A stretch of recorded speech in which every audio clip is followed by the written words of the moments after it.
All right, guys, let's get started.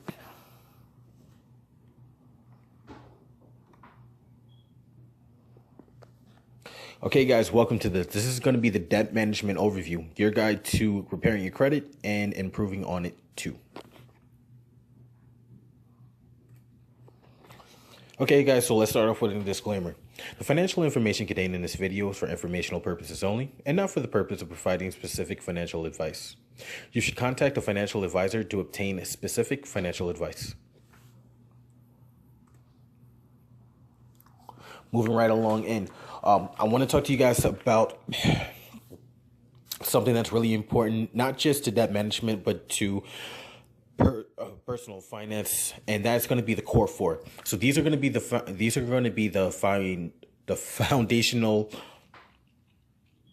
foundational parts of your financial life, and that's going to be behavioral economics, risk management, money management, and debt management. So let's start off with the definition of not behavioral economics, but personal finance. So personal finance is the management of capital resources by an individual, couple, and or household in accomplishing immediate, short-term, intermediate, and long-term goals.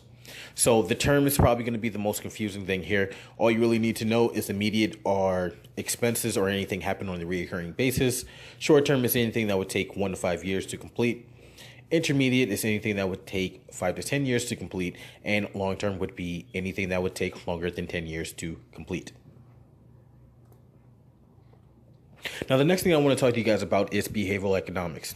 So behavioral economics deals with the temperament, psychology, and habits of an individual, couple, and or household when interacting and handling their finances. So unpacking that, all it really means is two things. What do you think about money and wealth? And how do you behave when interacting with wealth and money? So I think Dave Ramsey said it best. He has a quote that says, "Success in personal finance is 80% behavior and 20% head knowledge." So building off of that, if you're not seeing results in your in success with money, it has more to do with what you think about money and the way you behave with money than any plan that you have set up.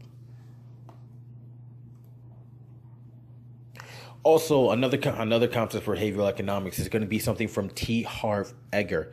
And he actually talks about psychological programming that we operate under as a money blueprint. So a money blueprint can predict your financial progress for better or worse. It's not something that has any morals. It just goes into how you think and how you behave with money.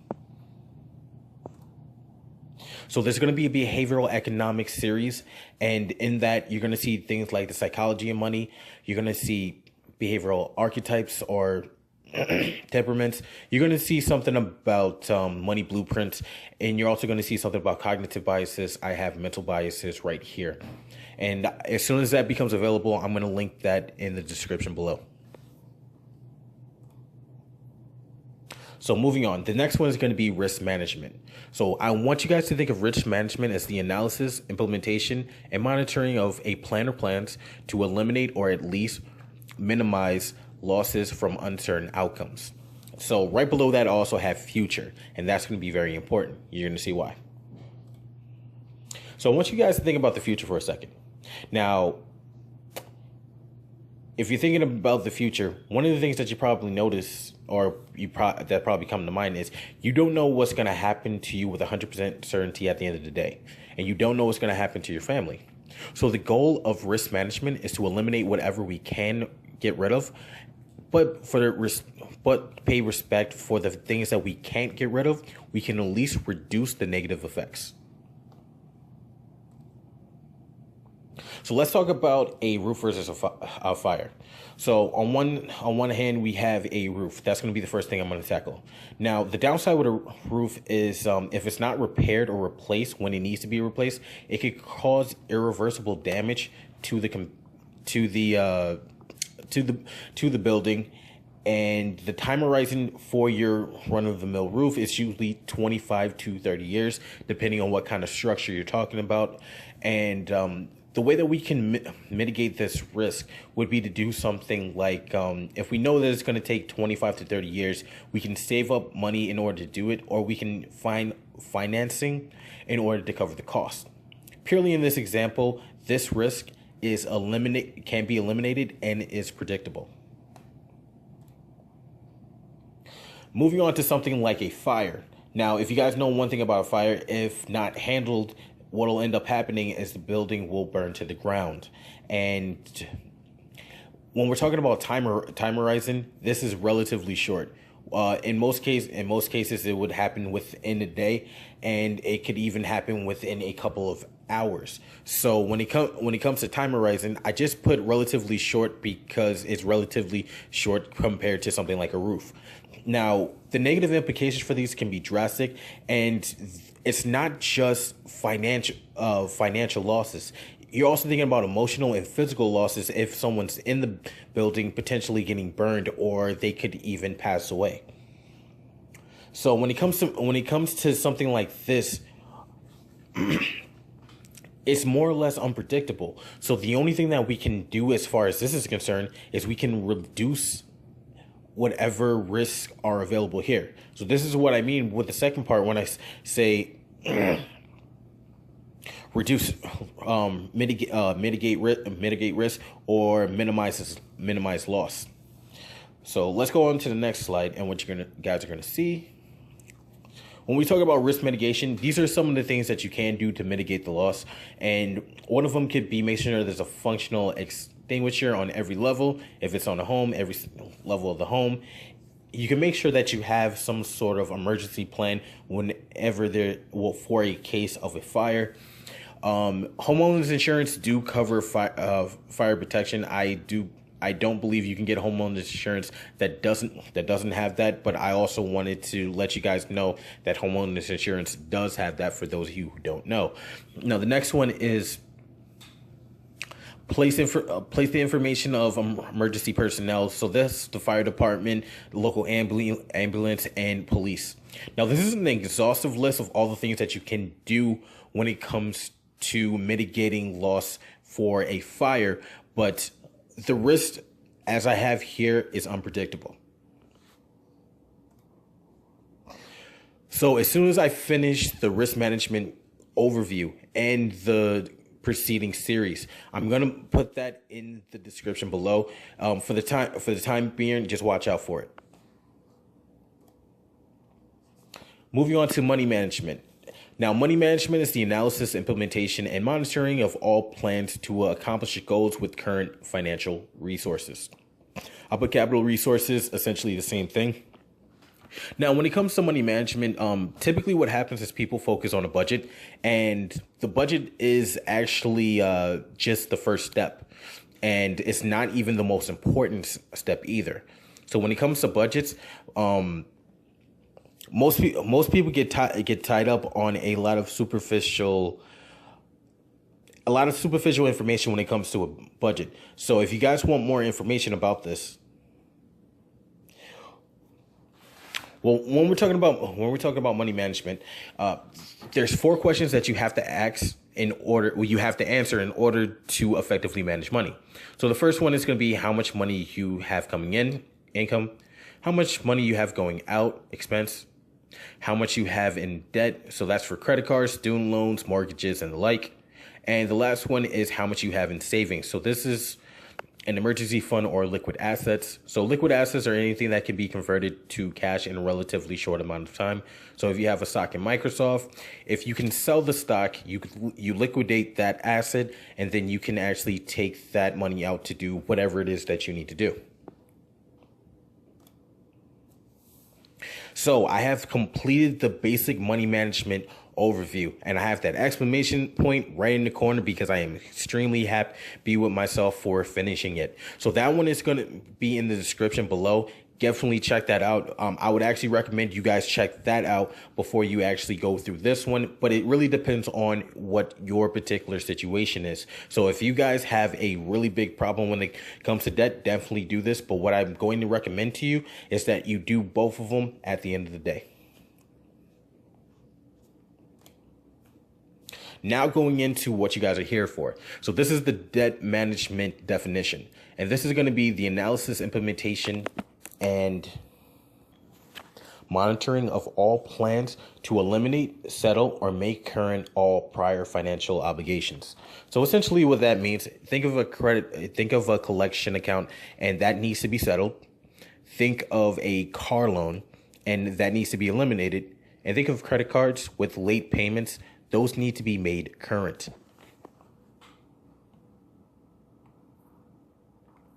So let's jump into some of the issues that you're going to run into with debt management. So the major issues with debt management are going to be some of the following. Identity theft is on a rise. About 80% are reported. 80% of all credit reports have errors on them. And most people don't know what's on their credit. And some of them are too scared to find out. Some of them don't know how to negotiate with a creditor. And some of them are also intimidated by creditors. And sometimes creditors do routinely practice debt harassment, which is actually against the law. One of the reasons why they're able to pull this off is because they know that most people, your average consumer, doesn't know the next two, and they usually don't know the Fair Credit Reporting Act, and they usually don't know their Fair Debt Collection Act. And there's a lot more, but I decided to tackle this issue with this specifically. So now let's go into the 4 questions for effective debt management. So these are the questions that you need to be able to answer in order to manage your debt and eliminate and repair your credit. Now, the first one is how much debt do you have? This is similar to the one that we had back in the money management 4 effective questions, where that is how much you ultimately have in debts. And the next one is how much is your debt service? So your debt service, if you guys don't know what it means, a debt service is the minimum amount due to keep a credit account current. So if you guys have a credit card with $25 due at the end of the month, then your debt service for this credit card is $25. Now the next one is, are all of my debts current? Now, if they're not current, then there's a way of handling them, but knowing which ones are current is the next step. The next one is, are my credit reports and scores accurate? So that's to make sure that we don't have any errors on either one. Now, the next one is, what is in my states or provinces Fair Credit Reporting Act or Fair Debt Collection Act? Now, the credit repair process that we're going to utilize is going to hinge on these 4 questions, and I'm going to elaborate in them in later videos. Now, you guys are probably wondering at this point, where do I fit in? So I want you guys to think of me as your guide to personal finance.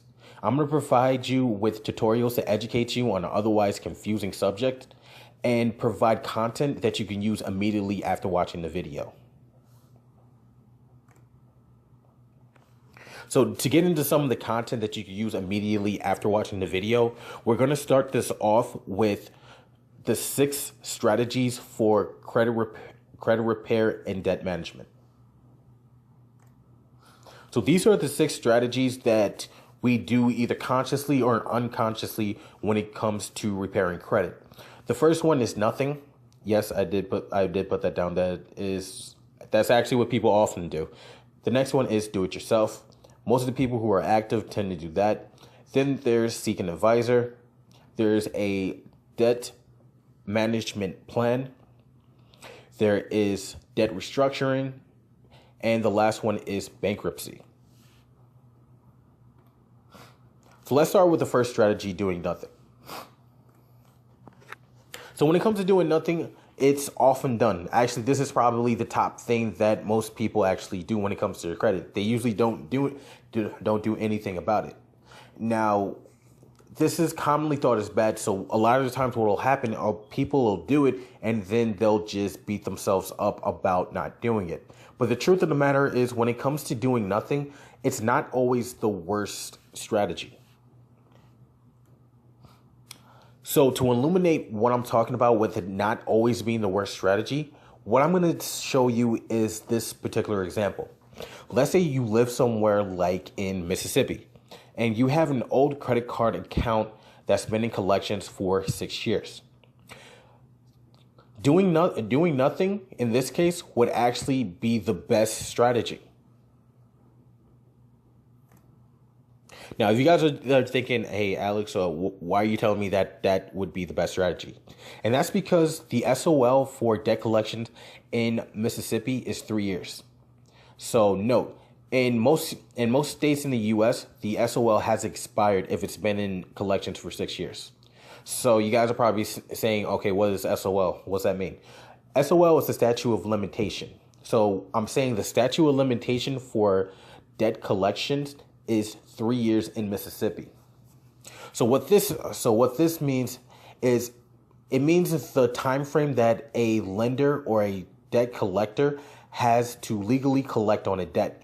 So once something becomes outside of whatever the SOL is, or the SOL expires, a creditor can no longer collect on a debt. So now let's move along to do it yourself. Okay, so when it comes to doing it yourself, this could go either way. It could be a great strategy or it could be a very poor one. Now, what would make the difference here? That is going to depend on your experience and the amount of knowledge that you have on the subject. So when doing it yourself, let's say that you did the following. So we're going to go back to the Mississippi example. So you're living in Mississippi and you have a old credit card that's been in collection for 6 years once again. Now we're going to say that you do it yourself, and the solution that you came up with was to pay 50% of what you owe, and you don't even get the creditor to put settle in full. Well, this actually potentially would be a bad strategy. Remember, in Mississippi, the SOL statute of limitations is only 3 years. So being that it's been in collections for 6 years, it probably would have came off of the credit report in the next year. Tell you the truth, it should have already came off, and you could have called any one of the bureaus in order to take it off of the report for you. Now with that said, part of the issue is by paying it, you also now have a negative mark on your credit, and with that, you also didn't get them to agree to pay in full. So being that you didn't get them to settle in full, essentially what that designation does is it means that you paid whatever was due for the account. So being that you didn't get it paid in full, that means that you paid less than whatever it is that you owe. So with that said, that essentially means that prospective landlords, lenders, employers, and insurance companies can view this particular item on your credit. Now, this could potentially be a really good strategy, but once again, you have to know what you're doing. Moving on to strategy 3, and this is going to be find an advisor. So once again, similar to strategy 2, the third strategy of finding an advisor could be a great or poor strategy depending on your advisor's understanding of the subject and different various subjects in credit repair and whatever experience they've had doing it. So when it comes to an advisor, one of the things that you should be looking for is one that can assist in creating a debt management plan. So this is actually strategy number 4, definitely want someone who can actually help you organize a plan of action. The next thing you want to do is you want to make sure that they have an understanding of the collections process. The next thing that you want to do is you want to make sure that they have an understanding of dispute letter writing process. Now, the next thing that you want them to have is an understanding of the Fair Credit Reporting Act and the Fair Debt Collection Act. You want them to understand these so they understand what your rights are when it comes to dealing with creditors. Now, the next one is they have an understanding of credit reports and scores. I know for some of you guys are kind of like, shouldn't they all? And the truth is, when I say understanding, I mean they should be able to explain it to you. And the last thing is they should have an understanding of different types of debts. So when it comes to that, you want someone to have an understanding and knowledge of the previous areas that I brought up in the last slide. And the last thing that you want from them is you want them to have an attitude and temperament that matches with yours. And this, in some cases, could be more important than just their knowledge of the subject. In certain cases, you might need a kick in the butt. And in certain cases, you might need a rub on the back. So you need an advisor that when you need a kick in the butt, they give you a kick in the butt. And when you need a rub in the back, they give you a rub on the back. And you don't want someone who's going to call to you when you really need a kick in the butt. And you also don't want someone to do that when you really just need a rub on the back. I hope that makes sense. Yeah, you guys will tell me if it doesn't make sense, right? Okay, thank you. Moving on to strategy number 4, debt management plan.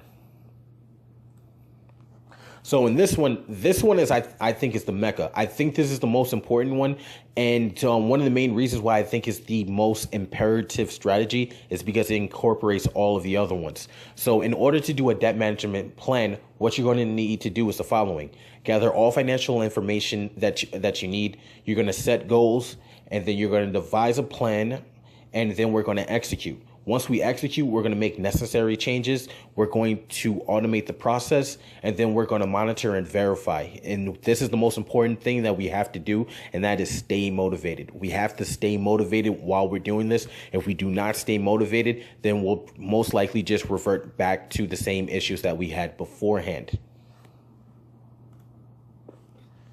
So what I'm going to do is I'm going to show you a debt management plan and what you need in order to do it through the other two strategies. I told you this was kind of a composite, so you can use it in tandem of doing strategy 2 and strategy 3. So on the left side, you guys are going to see strategy number 2, and this one is get educated. So this is to get all of the vital areas when it comes to credit repair. You're going to look up templates for dispute letters, and you're also going to gather all other financial information. Then you're going to set goals, devise a plan, execute the plan. You're going to automate the process, and then you're going to monitor whatever progress you make. Now, on the right-hand side, we have if you seek an advisor. So once again, the first thing that you're going to do is you're going to get educated. Typically, when it comes to an advisor, you need to know that you need an advisor, and you need to know where you need the advisor. The only way that you're going to do that is if you have enough knowledge. That's why you're going to get educated either way. Now, the next one that you're going to do is they're going to draft a plan using some of the criteria that you guys see on the left. Now, what you're going to do, you're going to oversee the plan. You're going to review the plan to make sure that it's something that you can do and that it is feasible. And then you're going to approve the plan. You're going to ask them for tips and counsel whenever you need advice, i.e. the name advisor. And you're going to gather all the information that you need. You're going to discuss the plan. You're going to set goals, and then you're going to execute. Now, you're going to automate the process, taking out as much of you as possible. We don't want you to be so much involved in the nuts and bolts, mainly because what happens is human behavior comes into play, and then that actually just makes it harder. Then the last thing that you're going to do is you're going to You're going to monitor the progress, see how you guys are doing, staying motivated so that you guys can actually get this done. So now we're going to talk about strategy number 5, and this is going to be the debt restructure. So when it comes to the debt restructure, you guys are probably looking at me like, well, you not me because you can't really see my face, but you guys are probably looking at the screen like, what is a debt restructure? And essentially what a debt restructure is as follows. In the case that a debt cannot be paid in full, debt restructure is done to settle the debt under different terms than initially agreed. And that's exactly what debt structure is. You're going to settle a debt in ways that you didn't before. So if you guys remember back in strategy 2, where you settled the debt for about 50% of what you owe, that is an example of debt restructuring. So let's do something a little different. What we're gonna have is we're gonna have you living in somewhere in New York, and you're gonna have that credit account for 2 years in collections. So the SOL in the state of New York is 6 years. So your goal is to start a business, and you need to secure an SBA loan. They're going to run your credit for the SBA loan. So what you're going to need to do is you're going to need to restructure this particular credit account before getting the loan. So a debt restructuring may be necessary depending on your situation. Okay, now we're up to strategy 6, and this is bankruptcy. Sorry, guys, powering through. So what we're going to do here in strategy 6 is we're going to talk about filing for bankruptcy. Now, what I'm going to tell you guys is you're going to use this as a last resort. You definitely do not want to file for bankruptcy, especially if you don't. And you definitely want to get legal advice here. Definitely contact a lawyer and go over your options. Now, when it comes to bankruptcy, as far as a independent person, we're going to talk about the most common filings, Chapter 7 and Chapter 13. So talk about Chapter 7 first. Chapter 7 is liquidation. So this is often for people with low to no income or assets. Typically what happens here is there's a term called insolvency or insolvent. In order to be insolvent, it means your debt service, i.e. the minimum amount due on an account or the sum total of all accounts that you have due is more than your disposable income or a portion of your disposable income. Now, once that happens, in order to pay the debts, you have to dip into savings. Once you dip into savings, you will eventually exhaust your reserves, and then bankruptcy could be a possible option. Moving on to Chapter 13, bankruptcy. So Chapter 13 bankruptcy is defined as the adjustment of debts of an individual with regular income. Now, if you guys notice, Chapter 13 sounds a lot like a debt restructure. The key difference between a debt restructure in strategy number 5 and a Chapter 13 bankruptcy is the fact that this is done on the legal level, where Chapter 5 is where you actually do the negotiations with the creditor directly. Now, when it comes to Chapter 13, this is most common. It's going to happen for people who can't qualify for Chapter 7. Now, typically the reason why they can't qualify for a Chapter 7 is because whatever portion of their disposable income is higher than what their debt service is. So technically they are solvent. So that's the main difference between someone who's able to go for Chapter 7 and another person who's going for Chapter 13. So technically, this is also a really good technique. Well, I don't want to say really good technique because you are doing bankruptcy, but it's a good technique to secure certain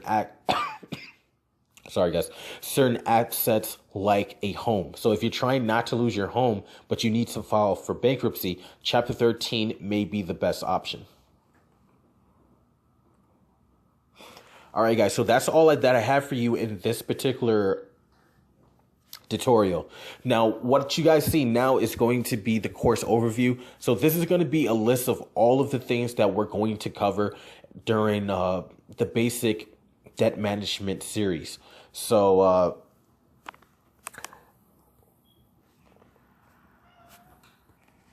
when it comes to what we're going to be talking about during the entire series, that's going to be exactly what you guys see here. So you're going to refer back to, I'm going to refer back to this on each one of the next videos.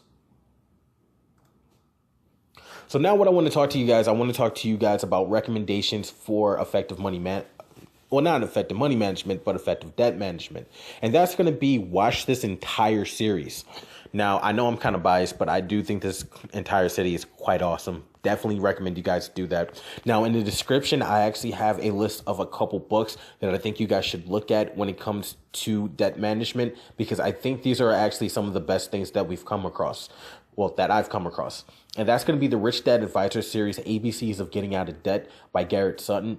So if you guys don't know, the Rich Dad Advisor series is a book series that was started by Robert Kiyosaki, the author more famously known for Rich Dad, Poor Dad.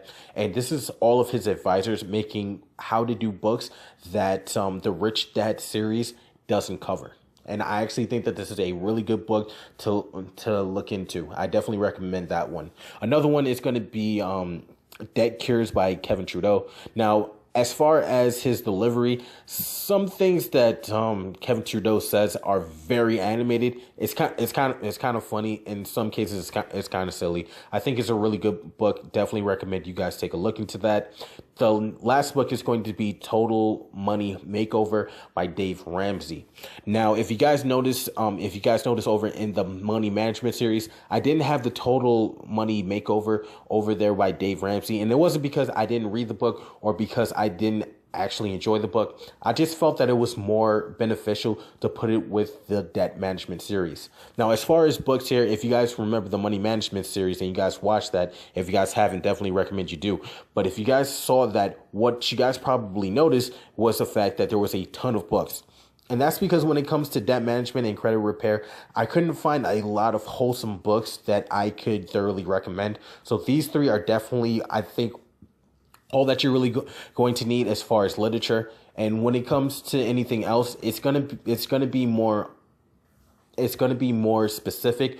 And what I mean is you're gonna have to find and read whatever your states or provinces Fair Credit Reporting Act and Fair Debt Collection Act. Definitely recommend you guys do that. And if you guys are looking for a credit repair specialist, make sure that your credit repair specialist has the technical knowledge of the stuff that I brought up earlier, and you also need to make sure that they mesh well with you.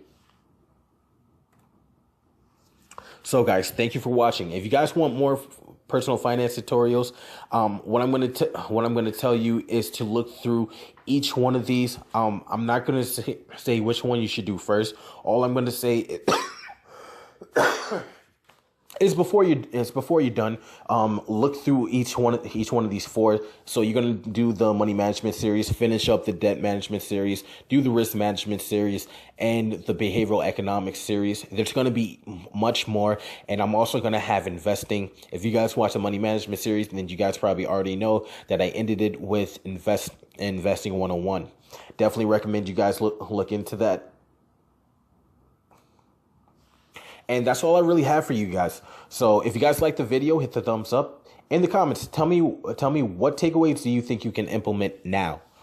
Yeah, right now. What do you think you can what do you think you can do right now? Okay, so the next thing is, if you guys want any more personal finance tutorials, subscribe to the channel and you receive notifications anytime I upload new ones.